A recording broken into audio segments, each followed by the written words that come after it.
Assalamualaikum warahmatullahi wabarakatuh. Waalaikumsalam warahmatullahi wabarakatuh. Pada yang terhormat Bapak Siasa selaku dosen pembimbing mata kuliah dalam mata kuliah Digital Teknologi Informasi dan teman-teman sekalian yang kami hormati.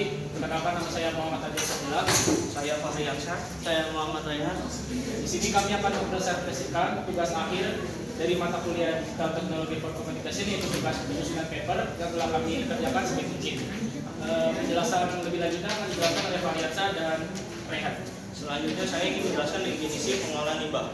Pengolahan limbah yaitu serangkaian tindakan yang mencakup pengumpulan, pemisahan, pemrosesan, dan pemanfaatan limbah dengan cara yang aman dan efisien. Selain itu juga bertujuan untuk mengurangi dampak negatif terhadap lingkungan, masyarakat, dan kesehatan, serta memanfaatkan sumber daya dari limbah jika memungkinkan. Yang selanjutnya, pemanfaatan daur ulang. Yang pertama itu mengurangi pencemaran sampah. Yang pertama contohnya mulai dari pencemaran udara dan pencemaran bau yang tidak sedap. Yang kedua, menghemat energi. Dengan daur ulang kita dapat lebih sedikit membutuhkan energi. Yang ketiga, meningkatkan daya kreativitas. Produksi barang yang ditingkatkan oleh daya kreativitas masyarakat. Yang keempat, meningkatkan nilai ekonomi. Dengan mengolah barang yang tidak berguna jadi barang yang berharga. Yang kelima, mencegah penyakit. Dengan daur ulang kita dapat mengurangi tumpukan sampah dengan cara mendaur ulang. Next, selanjutnya pengolahan limbah. Yang pertama itu pengumpulan, proses pengangkutan limbah oleh pihak yang berwenang ke tempat pemrosesan. Pengangkutan limbah melibatkan pemindahan limbah dari sumbernya ke tempat pemrosesan atau pembuangan akhir. Proses ini menggunakan kendaraan khusus untuk mengangkut limbah secara aman. Dan pentingnya memastikan bahwa pengangkutan limbah dilakukan secara peraturan untuk mencegah pencemaran lingkungan dan risiko kesehatan. Yang kedua, pemisahan. Pembagian limbah menjadi beberapa kategori. Yang pertama, sampah organik, sampah non-organik, dan sampah limbah beracun. Atau pemisahan limbah dapat diarahkan ke fasilitas pengolahan yang sesuai. Yang ketiga, pemrosesan. Pada tahap proses ini, pengolahan bahan limbah menjadi bentuk yang lebih aman dan berguna. Metode proses ini meliputi daur ulang, pembakaran, komposisi, dan perlakuan kimia. Dengan daur ulang kita dapat membantu memanfaatkan kembali bahan dari limbah. Yang terakhir, pemanfaatan, penggunaan barang dari hasil limbah untuk menghasilkan produk baru dan membantu mengurangi jumlah limbah dan mendukung keberlanjutan lingkungan. Next, selanjutnya akan dijelaskan oleh Rayhan. Jenis-jenis limbah dibagi beberapa bagian, yaitu limbah rumah tangga merupakan buangan akhir dari sampah rumah tangga, contohnya sisa makanan dan barang rumah tangga. Limbah medis merupakan limbah dari pelayanan medis, contohnya cairan infeksi dan cairan alat kesehatan. Limbah industri merupakan sisa material industri, contohnya bahan kimia dan sisa material. Limbah pertanian merupakan sisa buangan yang disebabkan oleh pertanian, contohnya sabut jerami dan daun kering. Next, selanjutnya pemanfaatan limbah organik. Yang pertama itu kompos. Limbah, contohnya limbah sisa makanan yang dijadikan oleh pupuk organik. Yang kedua, biogas. Limbah kotoran hewan dan limbah pertanian dijadikan juga sebagai energi alternatif. Yang ketiga, vermikompos. Pengolahan limbah menjadi pupuk yang dibantu oleh cacing tanah untuk menghasilkan pupuk alami.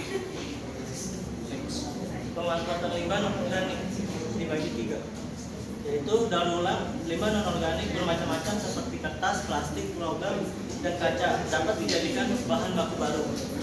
Energi terbarukan jenis limbah non-organik seperti sampah plastik yang menjadi bahan bakar tertentu.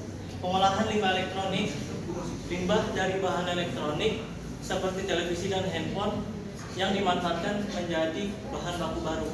Ini ada studi kasus yang berupa diagram lingkaran, bisa dilihat ada angka-angka berupa persen Di sini dominan itu kan ada sampah rumah tangga sebanyak 40,9% yang warna biru itu. Kenapa sampah hasil limbah rumah tangga yang paling besar? Karena bisa kita lihat dari data masyarakat Indonesia merupakan masyarakat terbanyak keempat di dunia yang berjumlah 278 juta orang, sehingga menghasilkan sampah dari rumah tangga yang lebih banyak atau dominan dari negara-negara lainnya. Yang kedua ada pusat perniagaan dari 19,5% menyumbang limbah, ada juga 16% warna kuning itu pasar tradisional, ada juga 6,9% dari fasilitas publik warna ungu, ada juga 6,7% dari perkantoran hasil limbah, ada juga 6,5% dari kawasan limbah kawasan, dan warna merah itu lainnya. Pemanfaatan hasil limbah dari rumah tangga yang kita udah lihat, kalau misalnya hasil dari hasil limbah rumah tangga itu kan paling besar.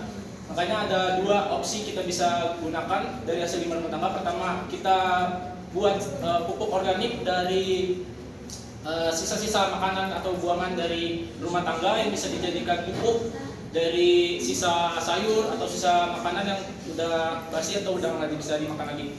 Ada juga pemanfaatan limbah non-organiknya dari rumah tangga, yaitu kemasan minyak yang sudah tidak terpakai bisa kita gunakan sebagai media tanam sayuran di rumah. Ada juga pemanfaatan energi atau pemanfaatan limbah menjadikan energi terbarukan, yaitu pertama ada pengolahan limbah plastik menjadi bahan bakar minyak melalui proses tertentu. Dengan dipres minyak itu plastik yang bertumpuk bisa dijadikan bahan bakar terbaru yang bisa mengaktifkan kendaraan menggunakan bahan bakarnya. Ada juga biogas, yaitu pengolahan kotoran sapi dari limbah peternakan yang bisa diendap diolah menjadi bahan bakar gas atau listrik yang berkekuatan lumayan tinggi. Manfaat mengolah hasil limbah dibagi beberapa bagian, yaitu pelindungan lingkungan, dapat mengurangi dampak negatif limbah, kesehatan masyarakat, mencegah penyakit yang berlebihan, yang berbahaya, konservasi sumber daya alam, mencegah mengurangi penggunaan yang berlebihan, penghematan energi, mencegah pemborosan dan mengembangkan energi terbarukan, pendapatan ekonomi, menciptakan peluang usaha, kepatuhan regulasi, ikut andil menjaga lingkungan. Di sini kesimpulannya, dengan program pemanfaatan hasil limbah memberikan banyak manfaat bagi kehidupan seperti penghematan sumber daya alam, menjaga kestabilan lingkungan, dan membuat bumi menjadi lebih sehat. Oleh karena itu, pemanfaatan wajib dilakukan setiap orang karena membawa manfaat bagi keberlangsungan hidup manusia. Di sini kami juga menggunakan 3 platform penggunaan AI, yaitu ada Gamma Apps, Pop AI, dan Copy AI untuk mencari penyusunan materi tambahan. Sekian yang ingin bertanya atau memberikan saran, dipersilakan. Ya, Suci. Perkenalkan, saya Suci Ayu dari Human Safety. Bagaimana kita mengedukasi masyarakat tentang pentingnya pengolahan limbah? Ditampung atau di? Terserah. Tampung dulu aja. Itu Robin. Bayu. Bagaimana kita dapat? Saya Budi Sakti Dasara dari kelompok yang tadi bertanya bagaimana kita dapat memanfaatkan limbah secara efektif untuk memberikan kontribusi positif bagi kehidupan sehari-hari. Bagaimana kita? Robin. Saya dari kelompok Idal, dengan tantangan mengembangkan sistem pengelolaan limbah. Ulang lagi dulu. Bisa diulang. Apa peluang dan tantangan mengembangkan sistem pengelolaan limbah?